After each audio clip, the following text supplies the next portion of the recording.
The recreational marijuana business has become a multi-million-dollar industry since its 2012 legislation in the state of Washington, but the increase of usage of the drug is presenting a new set of challenges to drivers.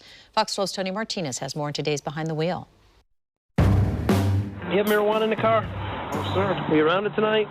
The reason why I'm asking is because I smell it. We were shocked to find that the number of drivers who had recently used marijuana and were involved in fatal crashes has grown significantly. As it turns out, that number has actually doubled. About 9% of drivers in fatal crashes tested positive for recent use of marijuana.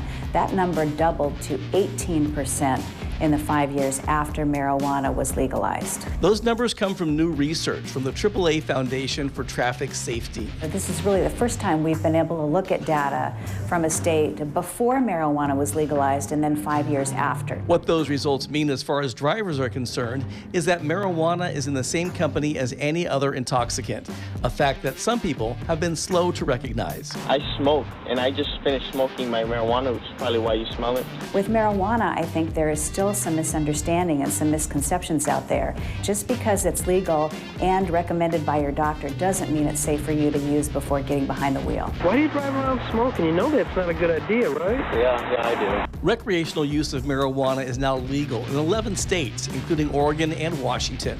Several other states will consider similar legislation this year. The issue has political, financial, social, and cultural implications, but the AAA research focused solely on safety. The only thing the study looks at is that the THC is present in the driver's bloodstream. AAA certainly doesn't want to weigh in on whether marijuana is okay. You know, that's not our point here. About 30 people die in crashes involving drunk drivers every day in the U.S. 30 every day. And now other intoxicants like marijuana are adding to those already sobering numbers.